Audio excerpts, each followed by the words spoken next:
सभी को trick centre की ओर से नमस्कार। चलिए आज आपको 15वां पार्ट लेके चलते स्पेडी का जो क्वेश्चन बैंक है साइंस का। तो 15वां पार्ट पीछे हम 14 वीडियो डाल चुके हैं। जो वीडियो नहीं देखे हैं तो प्लेलिस्ट में जाके आप वीडियो देख सकते हैं। तो पहला नंबर सवाल है कि बिजली की चमक उसके गर्जन सुनने देने से पहले दिखाई देता है। जैसे है कि बारिश होती है तो बिजली चमकता है, उसके बाद गर्जन होता है यानी कि गरजता है। इसका वजह होता है कि प्रकाश की गति ध्वनि की गति से अधिक होती है, यानी प्रकाश की गति ध्वनि की गति से अधिक होने के कारण बिजली की चमक उसके गर्जन से पहले सुनाई देता है। यानी प्रकाश जितना स्पीड चलता है उसकी तुलना में ध्वनि का गति जो है कम है। इसी वजह से बिजली हमको पहले दिखाई देता है, उसके बाद गर्जन होता है। बारिश होती है तो ये अक्सर आप जानते होंगे, देखते होंगे, सभी को पता है, कोई दिक्कत नहीं है। अगला नंबर सवाल है प्रकाश संश्लेषण में हरे पौधे द्वारा कौन सी गैस छोड़ी जाती है? ऑक्सीजन। प्रकाश संश्लेषण द्वारा हरे पौधे द्वारा कौन सी गैस छोड़ी जाती है? ऑक्सीजन। ऑक्सीजन छोड़ी जाती है, इसको याद रखना है। मधुमेह रोग प्रभावित करता है अग्नाशय को। मधुमेह रोग प्रभावित करता है अग्नाशय को प्रभावित करता है। जिसको मधुमेह रोग होता है वो उसका अग्नाशय प्रभावित हो जाता है। अगला सवाल है त्वरित चालक की खोज किसने किया था? Benjamin Franklin. त्वरित चालक की खोज किसने किया था? Benjamin Franklin. वही बिजली जो बारिश के कारण होता है त्वरित चालक, तो उसी के बारे में बोला जा रहा है कि बेंजामिन फ्रैंकलिन ने इसका खोज किया था, त्वरित चालक। अगला सवाल है फोटोग्राफिक में फिक्सर के रूप में प्रयोग होता है सोडियम थायोसल्फेट। फोटोग्राफिक में फिक्सर के लिए प्रयोग होता है सोडियम थायोसल्फेट। सोडियम थायोसल्फेट, इसको याद रखना है। सोडियम थायोसल्फेट प्रयोग होता है फिक्सर के रूप में। फिक्सर के रूप में कौन होता है? Sodium thiosulphate.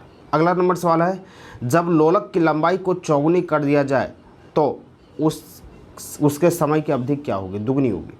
जब लोलक की लंबाई को हम चौगुनी करते हैं तो उसके समय की अवधि दुगनी हो जाती है। चौगुनी में दुगनी उसका हाफ होता है, इसको याद रखना है। अगला नंबर सवाल है मृग तृष्णा बनाने का कारण क्या है? पूर्ण आंतरिक परावर्तन। मृग तृष्णा क्या है पहले इसको आप समझते हैं। जैसे आप अक्सर देखते होंगे कि जब रोड पर आप चल रहे हैं तो यहाँ पर आप बाइक से है या पैदल है या साइकिल से है, तो यहाँ पर बहुत दूर में लगता है कि रोड पर पानी है, चमकता है, यहाँ पर लग रहा है कि पानी है, यहाँ पर पानी है। लेकिन जब यहाँ आप पहुँचते हैं तो पानी नहीं रहता है। तो फिर यहाँ से जब देखते हैं तो आपको यहाँ बहुत दूर में दिखता है कि फिर पानी है रोड पर, लेकिन फिर यहाँ पहुँचते तो पानी नहीं रहता है। तो उसी को बोलते हैं मृग तृष्णा। तो मृग तृष्णा होता है पूर्ण आंतरिक परावर्तन के कारण होता है मृग तृष्णा। इसको याद रख सकते हैं, पूर्ण आंतरिक परावर्तन। अगला सवाल है आपका कि 4 रक्त समूह ए बी बी और ओ में कौन सा रक्त सर्वदाता है? सर्वदाता कौन सा है? ओ। सर्वदाता किसको हम बोलेंगे? ओ को बोलेंगे। ओ सबको दे सकता है, ए को भी दे सकता है, ए बी को दे सकता है, बी को दे सकता है, सारे को दे सकता है। ओ को सर्वदाता हम बोलते हैं, रक्त समूह। अगला है कौन सी गैस का सर्वोच्च उष्मांक होता है? हाइड्रोजन।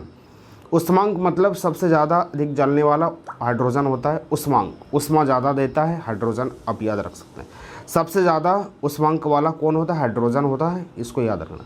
प्रकाश का रंग निश्चित किया जाता है उसकी तरंगदैर्घ्य पर। प्रकाश का रंग निश्चित किया जाता है उसके तरंगदैर्घ्य पर। तरंगदैर्घ्य जितना रहेगा उसी हिसाब से प्रकाश के रंग को निश्चित किया जाता है, तरंगदैर्घ्य के अनुसार। समझ चुके हैं? तरंगदैर्घ्य के अनुसार निश्चित किया जाता है। सूर्य में विद्यमान औष्णिक ऊर्जा का स्रोत क्या है? हर रोज़ सूर्य उगता है और हर रोज़ वो धूप देता है, हर रोज़ वो गर्मी देता है हमको।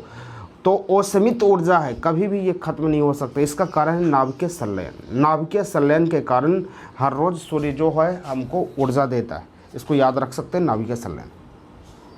अगला सवाल है एक शाकाहारी को अपने शरीर के लिए आवश्यक फास्फोरस कहाँ से प्राप्त होता है?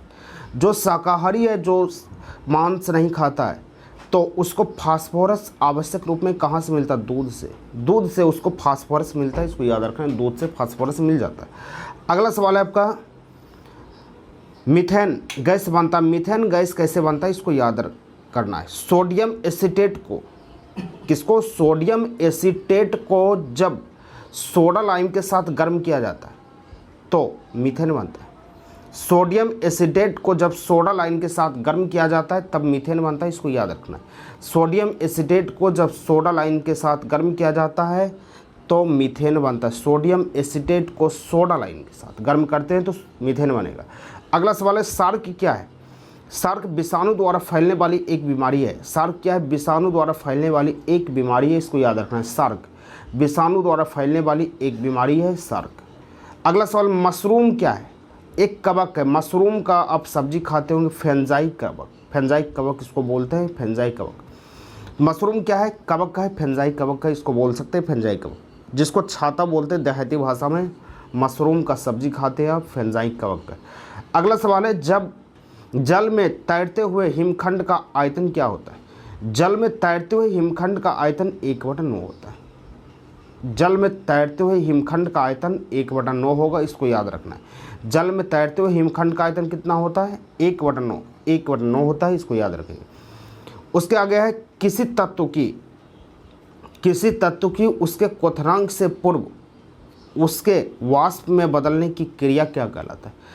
क्वथनांक के पूर्व, क्वथनांक के पहले ही वाष्प में वो परिवर्तन हो गया तो उसको हम बोलते हैं वाष्पीकरण। क्या बोलेंगे? वाष्पीकरण। वाष्प बन गया तो वाष्पीकरण हो गया, वाष्प बन गया तो वाष्पीकरण हो गया, कोई दिक्कत नहीं है।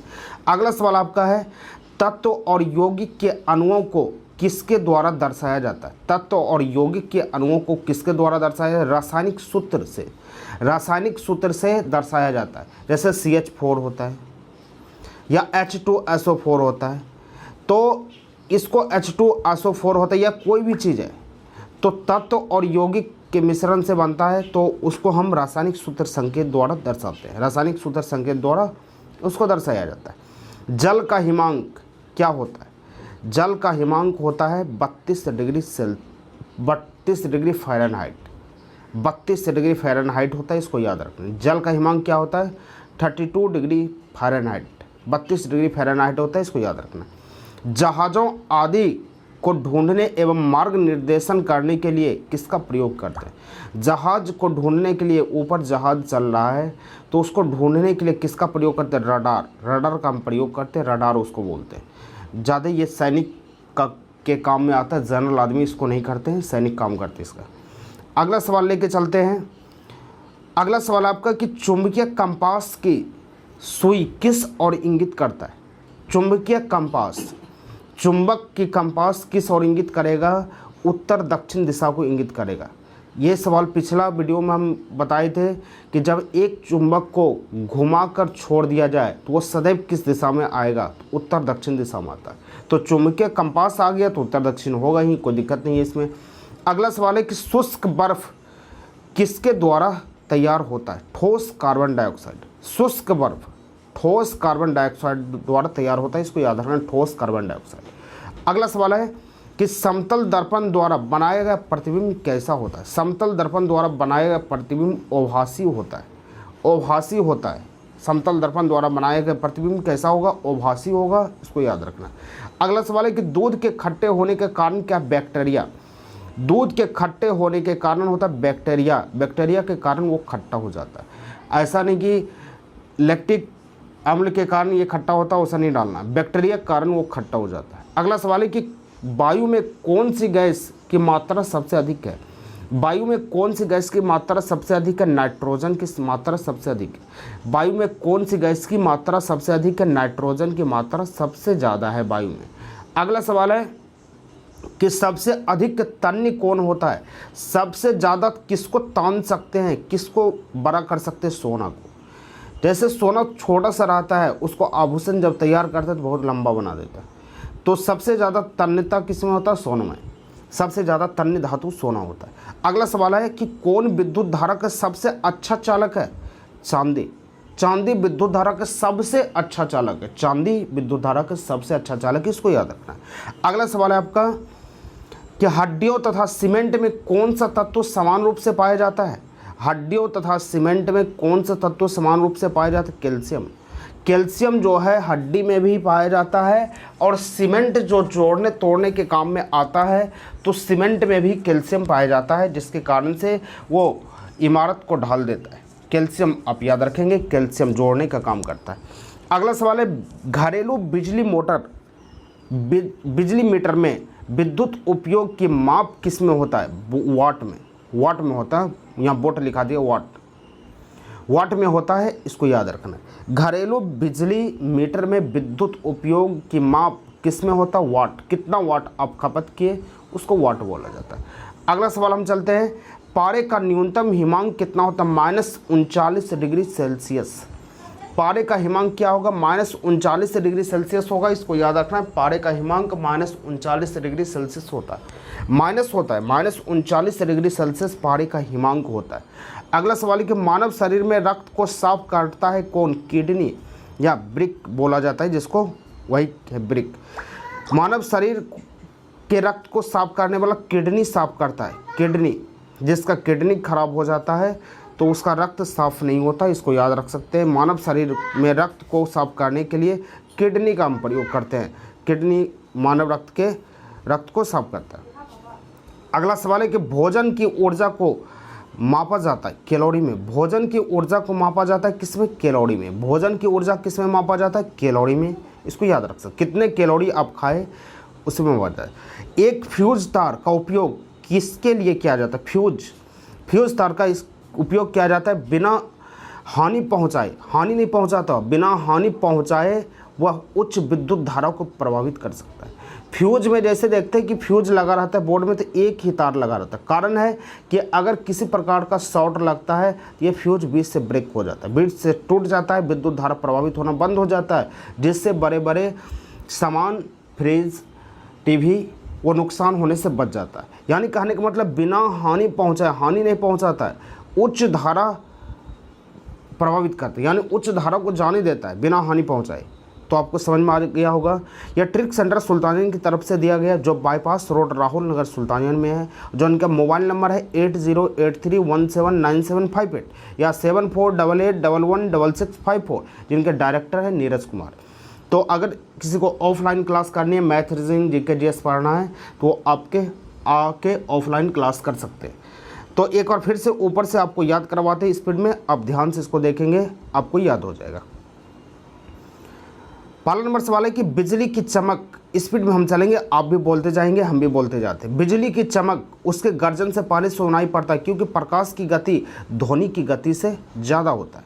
दूसरा नंबर, प्रकाश संश्लेषण में हरे पौधे कौन सी गैस उत्सर्जन करता है? ऑक्सीजन। प्रकाश संश्लेषण में ऑक्सीजन।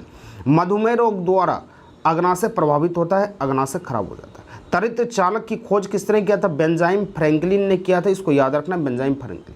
फोटो में फिक्सर के रूप में सोडियम थायोसल्फेट होता है, सोडियम थायोसल्फेट फिक्सर के रूप में होता है। जब लोलक की लंबाई को चौगुनी कर दिया जाए तो समय दुगनी होती है। लोलक की लंबाई को चौगुनी तो समय दुगनी। अगला सवाल है आपका कि मृग तृष्णा बनाने के लिए पूर्ण आंतरिक परावर्तन, इसको ऊपर भी समझा चुके थे, मृग तृष्णा क्या है? पूर्ण आंतरिक परावर्तन। अगला सवाल है कि 4 रक्त समूह में कौन सर्वदाता है? ओ जो है सर्वदाता है, सभी को दे सकता है, ओ सबको दे सकता है। अगला सवाल आपका, कौन सी गैस का सर्वोच्च हिमांक होता है? हाइड्रोजन। कौन सी गैस का सर्वोच्च हिमांक होगा? हाइड्रोजन का होगा। अगला सवाल है कि प्रकाश का रंग निश्चित किया जाता है उसके तरंगदैर्घ्य पर। प्रकाश का रंग निश्चित किया जाता है उसके तरंगदैर्घ्य पर निश्चित किया जाता है, इसको याद रखना है। प्रकाश का रंग तरंगदैर्घ्य पर निश्चित किया जाता है। सूर्य विद्यमान और सीमित ऊर्जा को देता है, इसका वजह होता है नाभिकीय संलयन। सूर्य में विद्यमान जो असीमित ऊर्जा होता है नाभिकीय संलयन के कारण होता है। एक शाकाहारी को फास्फोरस कहाँ से मिलता है? दूध से मिलता है, फास्फोरस दूध से मिलता है। मीथेन गैस बनता है, सोडियम एसीटेट को सोडा लाइम के साथ गर्म करते हैं तो मीथेन बनता है। सोडियम एसीटेट को सोडा लाइम से हम गर्म करते हैं साथ में मिलाकर तो मीथेन प्राप्त होता है। सार्क क्या है? विषाणु द्वारा फैलने वाली बीमारी है। सार्क क्या है? विषाणु द्वारा फैलने वाली एक बीमारी। मशरूम फेंजाइम कवक है, फेंजाइम कवक मशरूम है। जल में तैरते हुए हिमांक का आयतन 1/9 होता है। जल में तैरते हुए हिमांक का आयतन कितना होता है? 1/9। किसी तत्व की उसके क्वथनांक से पूर्व वाष्प में परिवर्तन होने की क्रिया वाष्पीकरण कहलाती है। क्या कहलाता है? वाष्पीकरण कहलाता है। तत्व और यौगिक के अणुओं को किसके द्वारा दर्शाया जाता है? रासायनिक सूत्र संकेत द्वारा दर्शाया जाता है, रासायनिक सूत्र द्वारा। जल का हिमांक 32 डिग्री फ़ारेनहाइट होता है, 32 डिग्री फ़ारेनहाइट होता है जल का हिमांक। जहाज आदि को ढूंढने के लिए रडार का प्रयोग करते हैं, रडार का प्रयोग हम करते हैं। चुंबकीय कंपास कि सुई हर हमेशा उत्तर दक्षिण को इंडिकेट करता है, उत्तर दक्षिण को बताता है। शुष्क बर्फ किससे तैयार होता है? ठोस कार्बन डाइऑक्साइड से शुष्क बर्फ तैयार होता है। अगला सवाल है, समतल दर्पण द्वारा बनाया गया प्रतिबिंब आभासी होता है। समतल दर्पण द्वारा बनाया गया प्रतिबिंब क्या होता है? आभासी होता है। दूध खट्टा किसके कारण होता है? बैक्टीरिया के कारण दूध खट्टा हो जाता है। वायु में कौन सी गैस की मात्रा सबसे अधिक है? नाइट्रोजन गैस की मात्रा सबसे अधिक है वायु में। अगला सवाल है, सबसे अधिक तन्य तत्व क्या है? सोना। सबसे अधिक तन्य तत्व क्या है? सोना। कौन विद्युत धारा का सबसे अच्छा चालक है? चांदी। कौन विद्युत धारा का सबसे अच्छा चालक है? चांदी। हड्डियों तथा सीमेंट में कौन सा तत्व समान रूप में पाया जाता है? कैल्शियम। कैल्शियम हड्डी और सीमेंट दोनों में पाया जाता है। घरेलू बिजली में विद्युत धारा उपयोग की जाती है वाट में। बोट नहीं होगा यहाँ, बोट गलत लिखे, वाट होगा, वाट में। पारे का न्यूनतम हिमांक -39 डिग्री सेल्सियस होता है। पारे का न्यूनतम हिमांक -39 डिग्री सेल्सियस। मानव शरीर में रक्त को साफ कौन करता है? किडनी, ब्रिक जिसको बोलते हैं, ब्रिक या किडनी। भोजन की ऊर्जा का मापन कैलोरी में होता है, इसको याद रखना। एक फ्यूज तार का उपयोग किसके लिए होता है?